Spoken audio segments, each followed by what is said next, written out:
I'm not criticizing, he said. I'm telling you something I observe because I think it matters. He picked up the spatula again.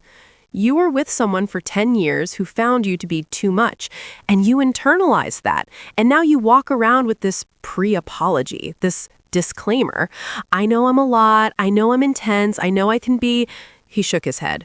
You're doing his work for him. You're managing yourself on his behalf, and he's not even in the room. I was very quiet. You're not too much, he said. He said it simply, without performance, the way he said most true things. You are exactly as much as you are, and that's the thing I was aware of across 10 years of watching you from the side of the room, the thing that was always obvious from a distance.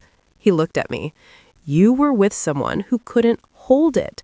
That's a statement about his capacity, not about your amount.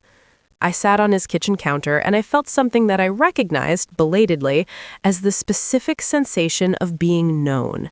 Not managed, not tolerated, not loved in spite of, known, seen clearly, in full, and chosen because of the full, rather than despite it. You're going to make me cry in your kitchen, I said. The eggs are almost done, he said. Cry fast. I laughed so hard I nearly fell off the counter. People ask me when they hear the story, when they understand the shape of it, whether I'm angry at Ryan. The honest answer is, not anymore. For a while, yes, the anger was real and I gave it appropriate room, felt it, named it, sat with it until it had said what it needed to say, and then released it. Not because Ryan deserved my peace more than I did, but because I deserved it more than he did. Carrying anger at a man who had already taken 10 years was a way of giving him more of my life, and I was done with that. What I am, when I think about Ryan, is grateful. Not for the word he used, not for the decade of slow arrival at a conclusion he could have reached more honestly and with more kindness, but for the fact that he finally said it, that the conversation on the gray November Sunday happened at all, because conversations like that, the ones that rearrange the furniture so completely you decide to stop trying to put it back, are only possible when someone finally tells the truth. He told me the truth. Clumsily, unkindly, 10 years late, but he told it. And the truth, however it arrives, is always useful. Here is what 10 years taught me, in the specific way that only 10 years of close proximity to the wrong fit can teach. The things that other people find to be too much in you are very often the most valuable things you possess. Intensity is not instability, depth is not damage, the capacity to feel things fully, to be moved and to show it, to argue with conviction and love without reservation, these are not flaws to be corrected. They are the substance of a life genuinely lived. The person who is right for you does not find them to be too much. They find them to be exactly enough. They find them, in fact, the specific things they were looking for, the things that make the room more alive when you walk into it, that make the conversation more real, that make the ordinary Saturday mornings and ordinary kitchens into something worth having. Ryan found those things to be crazy. Marcus finds those things to be the reason he called me. I am 35 now, 2 years from that gray November Sunday, which feels in some ways like another life, and in others like the most directly relevant thing that ever happened to me. Marcus and I are not rushing. That is its own kind of lesson, learned from the inverse experience, the rushing of the previous decade, the pushing toward a future that the relationship could not actually support. We are building at the speed that feels true, which is unhurried and specific, and entirely different from urgency. He still does the thing with the eggs on Saturday mornings. I still sit on the counter, which he still says is unhygienic. We have had the argument about this many times, and I'm going to win it eventually, and he knows it. I stopped pre-apologizing for my intensity approximately 6 weeks after the kitchen conversation. It took practice. A decade of habit does not dissolve in a moment, but I kept catching myself doing it, kept hearing Marcus's voice saying, "You're doing his work for him," and stopping, returning to the full, unqualified version of the thing I had been about to apologize for, and letting it stand. Nobody has found it to be too much. Or rather, one person did once after 10 years of proximity, and the verdict he delivered in a gray apartment on a gray afternoon turned out to be the most useful thing he ever gave me. Not because he was right, because hearing it said out loud, finally and completely, gave me the chance to look at it clearly and decide for myself if it was true. It was not true. I am not too crazy to marry. I am not too much. I am not the thing he named me in the space where I love you was supposed to go. I am, as it turns out, exactly right for someone whose capacity matches mine, someone who is standing at the edge of my life for 10 years, close enough to see what I was, and patient enough to wait until the space opened. The cruelty of a verdict delivered after a decade is real. I am not going to pretty it up. It cost me something. Time, trust, the slow recovery of a self-image that had been quietly eroded. But the verdict was also a door. And on the other side of it was a person who had always been there, who had always seen me clearly, who was waiting, not with strategy, not with patience as a tactic, but with the simple availability of someone who knows what they recognize when they see it, and is not afraid to say so. I walked through the door. Everything is different on this side. Not easier, not perfectly resolved, not without the ordinary difficulties of two people building something real, but different in the way that matters most. I am not smaller here. I am not pre-apologizing or managing my temperature or watching myself through the lens of someone else's discomfort. I am entirely, inconveniently, completely myself. And it turns out that was always enough. It was always more than enough.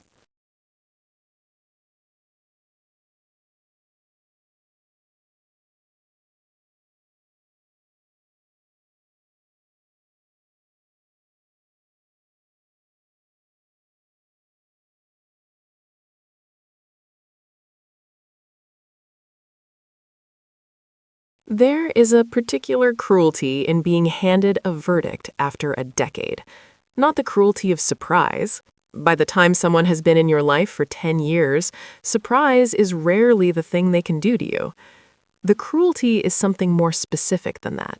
It is the cruelty of retrospect, of looking back at 10 years of mornings and arguments and reconciliations and ordinary Tuesdays, and understanding in the light of a single conversation that the person you shared all of it with had been keeping a private file, building a case, arriving, quietly and without your knowledge, at a conclusion about who you were, and then delivering it.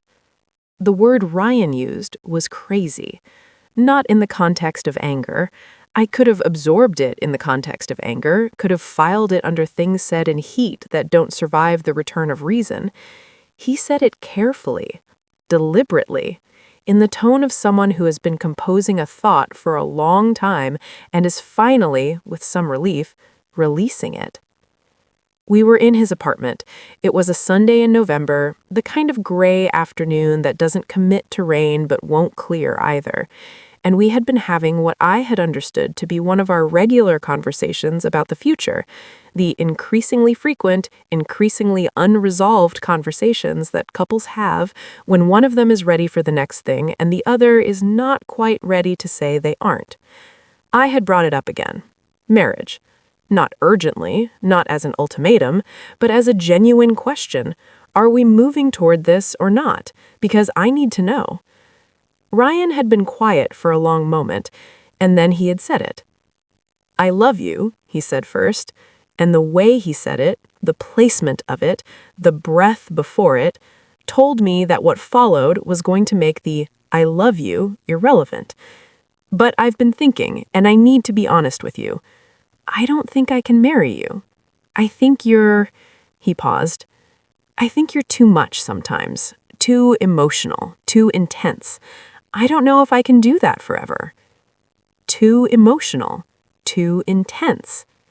Crazy, he said eventually, after I had sat with the first version long enough for him to understand that the softened version wasn't landing with any more grace than the word he actually meant. I looked at him. I looked at this man I had been with since I was 23 years old, who had watched me grieve my father's death and celebrate my promotions and fall apart at 3 in the morning on the bad nights and pull myself back together by morning, who had been present for every version of me that the last 10 years had produced. He had been watching it all, and his conclusion was crazy. I picked up my coat. I picked up my bag, and I said very calmly the thing that I did not know until I was saying it was entirely true. Thank you for telling me. Then I left. I want to tell you what the weeks after looked like, because the instinct when telling this kind of story is to skip to the part where things get good, to rush through the wreckage to the outcome that justifies enduring it. But the wreckage matters. It is where the real story is. I cried for approximately 4 days. Not continuously. I had a job, I had a life, I had the basic requirements of functioning adulthood that do not pause for heartbreak. But in the margins of those things, in the early mornings and the late evenings, and the 40 minutes between arriving home and managing to eat something, I cried with the specific quality of grief that comes not only from the loss of a person, but from the loss of a decade, of a version of the future you had been building in your imagination without fully realizing you were building it. I was 33 years old, and the life I had expected to be inside by now was gone.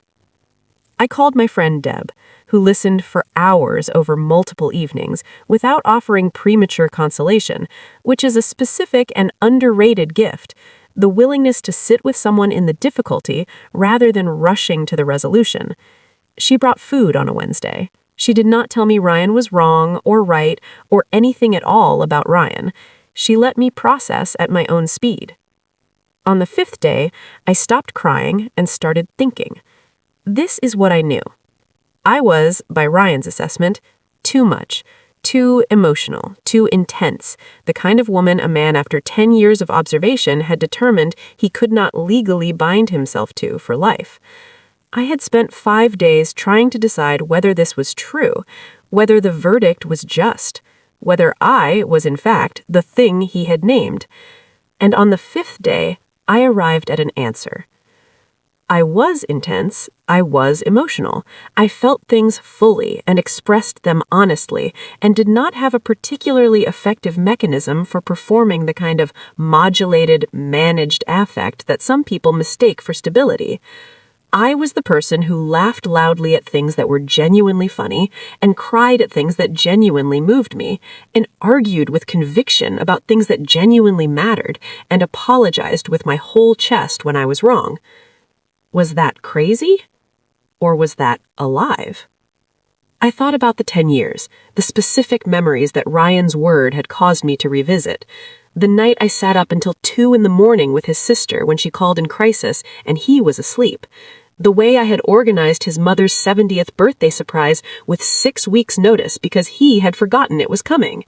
The morning of his big presentation when I had stayed up the night before helping him revise slides and sent him out the door with coffee and the specific encouragement that only someone who truly knew him could have given him. He had been watching it all, and his conclusion was crazy. I picked up my coat. I picked up my bag, and I said, very calmly, the thing that I did not know until I was saying it was entirely true. Thank you for telling me. Then I left. I want to tell you what the weeks after looked like, because the instinct when telling this kind of story is to skip to the part where things get good, to rush through the wreckage to the outcome that justifies enduring it. But the wreckage matters. It is where the real story is. I cried for approximately 4 days. Not continuously. I had a job, I had a life, I had the basic requirements of functioning adulthood that do not pause for heartbreak. But in the margins of those things, in the early mornings and the late evenings, and the 40 minutes between arriving home and managing to eat something, I cried with the specific quality of grief that comes not only from the loss of a person, but from the loss of a decade, of a version of the future you had been building in your imagination without fully realizing you were building it. I was 33 years old, and the life I had expected to be inside by now was gone. I called my friend Deb, who listened for hours over multiple evenings without offering premature consolation, which is a specific and underrated gift. The willingness to sit with someone in the difficulty rather than rushing to the resolution. She brought food on a Wednesday. She did not tell me Ryan was wrong or right or anything at all about Ryan. She let me process at my own speed. On the 5th day, I stopped crying and started thinking. This is what I knew. I was, by Ryan's assessment, too much, too emotional, too intense, the kind of woman a man after 10 years of observation had determined he could not legally bind himself to for life. I had spent 5 days trying to decide whether this was true, whether the verdict was just, whether I was in fact the thing he had named. And on the 5th day, I arrived at an answer. I was intense. I was emotional. I felt things fully and expressed them honestly, and did not have a particularly effective mechanism for performing the kind of modulated, managed affect that some people mistake for stability. I was the person who laughed loudly at things that were genuinely funny, and cried at things that genuinely moved me, and argued with conviction about things that genuinely mattered, and apologized with my whole chest when I was wrong. Was that crazy? Or was that alive?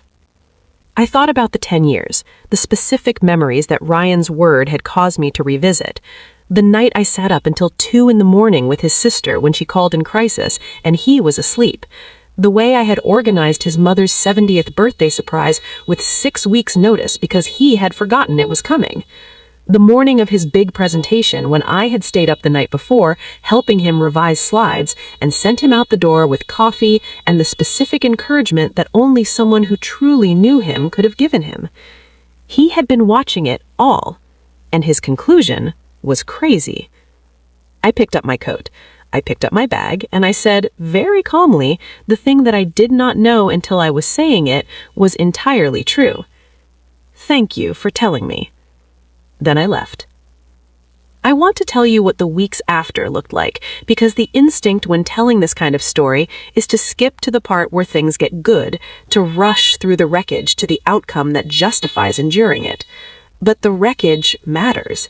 It is where the real story is. I cried for approximately 4 days. Not continuously. I had a job, I had a life, I had the basic requirements of functioning adulthood that do not pause for heartbreak. But in the margins of those things, in the early mornings and the late evenings, and the 40 minutes between arriving home and managing to eat something, I cried with the specific quality of grief that comes not only from the loss of a person, but from the loss of a decade, of a version of the future you had been building in your imagination without fully realizing you were building it. I was 33 years old, and the life I had expected to be inside by now. I want to be precise about this, because the sequence matters. He reached out to me. I had not maneuvered toward him, had not sent signals, had not orchestrated anything. He sent a message that said, I heard what happened. I'm sorry. Ryan told me his version, which I suspect is incomplete. If you want to talk, I'm available. I stared at that message for a long time. His version, which I suspect is incomplete. I wrote back, what did his version leave out? Marcus replied, the part where you're one of the most genuine people I've met in 15 years of knowing Ryan's people, which is relevant context. I put my phone down and picked it up again and put it down again. Then I wrote, are you free Thursday? We met at a restaurant that was neither of our regulars, neutral territory, which I appreciated without saying so. He was already there when I arrived, which was also something I noticed and filed without comment. The conversation lasted 4 hours. I want to tell you what we talked about because it matters more than the romantic architecture of it, more than who ordered what or whether our hands touched or the specific light in the room. What we talked about is where the real thing happened. We talked about Ryan, honestly, and without either of us vilifying him. Marcus had been his friend for 15 years. He was not going to perform disloyalty for my comfort, and I did not want him to. What he offered was something more useful, the perspective of someone who had known Ryan well and long and could therefore say, with both affection and precision, what was true about him. He's a man who needs things to be manageable, Marcus said. He loves deeply in his way, but his way is bounded. He needs to feel like he's in control of the emotional temperature of a room. And you, he paused, choosing carefully, you change the temperature. You walk in and things become more alive. That was always uncomfortable for him, even when he loved it. He called it crazy, I said. I know, Marcus said. That's his word for things that exceed his comfort level. He looked at me steadily. It's not the right word. I know that, I said. Now. Did you know it then, when he said it? I thought about it honestly.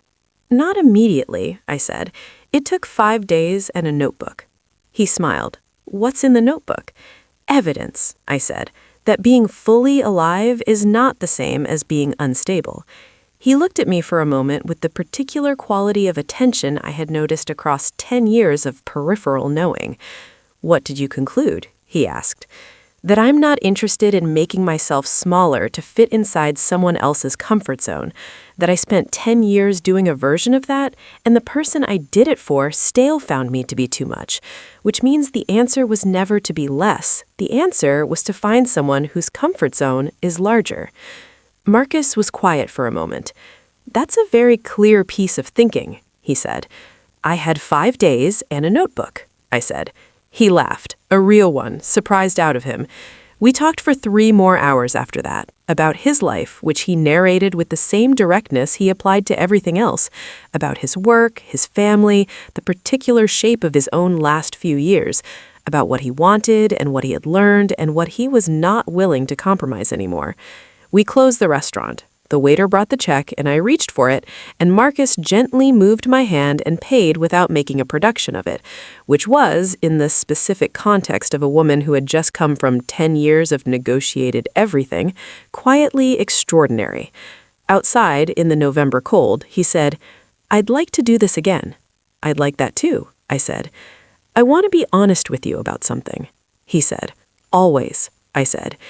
This is complicated. Ryan and I. He looked at me with complete directness. I've thought about it. I'm not going to pretend I haven't. And I've decided that I am not going to organize my life around his comfort level either. He paused. But I want you to know that I know what this is, and I'm not approaching it casually. I looked at him in the cold November street. I know, I said. Neither am I. Ryan found out on a Thursday, approximately 3 weeks after our first dinner, from a mutual friend who had seen Marcus and I at a gallery opening. He called me. I want to be honest about this part too, because the easy version of the story is one in which Ryan is simply the villain whose loss I am righteously over, and that is not quite accurate. He was not a villain. He was a man who had made a decision about me that was wrong. Wrong in its conclusion and wrong in its framing, but who had made it from the real and human place of genuine self-knowledge about what he could and couldn't sustain. What he had not had the courage to do was say it earlier. That was the injury, not the decision, but the 10 years of arriving at the decision without telling me he was arriving. He called me and he was not angry exactly, something more complicated. Something that had the quality of a man who had released something and then watched someone else pick it up, and was discovering in that watching that he had not expected to feel what he was feeling. Is it serious? He asked. It's early, I said, but yes, I think so. A long silence. Marcus, he said, not a question. Yes. Another silence. Longer. He didn't tell me, he said. He didn't owe you a preview. I said, not cruelly, just accurately. You know this is complicated for me. I imagine it is, I said. I'm sorry for that part. Not for the rest of it. He was quiet again. Do you think it would have been different if I'd just been able to... Ryan, I said gently, don't do that. I'm asking. I know you are, and the answer doesn't help either of us. I paused. You are who you are. I am who I am. We were not the right fit, and we waited too long to know it, and that is sad, and also, it is finished.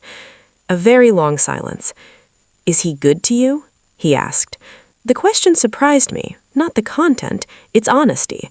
The specific vulnerability of a man who had loved something, released it without understanding the full consequence, and was now asking whether the thing he'd released had landed somewhere worthy. "Yes," I said. "He is." "Good," Ryan said, and I believed he meant it in his way. We hung up. I sat with the phone in my hand for a moment, and I felt cleanly and completely that something was finished. Not just Ryan and me, the story I had been telling myself inside that relationship, the story in which I was too much, in which my fullness was a liability, in which the right approach was to modulate and manage and apologize for taking up the space I naturally took up. That story was done. 3 months into whatever Marcus and I were building, he said something that I have returned to more times than I can count. We were in his kitchen on a Saturday morning. He was making eggs with the particular focused attention he brought to everything physical. Cooking, driving, the way he fixed things around his apartment with actual competence rather than optimistic improvisation. I was sitting on the counter, which he said was unhygienic, and I said was efficient, and we were in the middle of the kind of conversation that happens in kitchens on Saturday mornings when you are genuinely building something with someone. Unhurried, specific, real. I had said something, I don't remember what, something self-deprecating about my own intensity, one of the remnant habits of a decade of low-grade apology for being myself, and Marcus put down the spatula and looked at me. He said, "I want you to stop doing that." Doing what? Flagging it, your intensity, the way you preemptively apologize for it before anyone has complained. You do it constantly, and I don't think you notice. I opened my mouth and closed it again.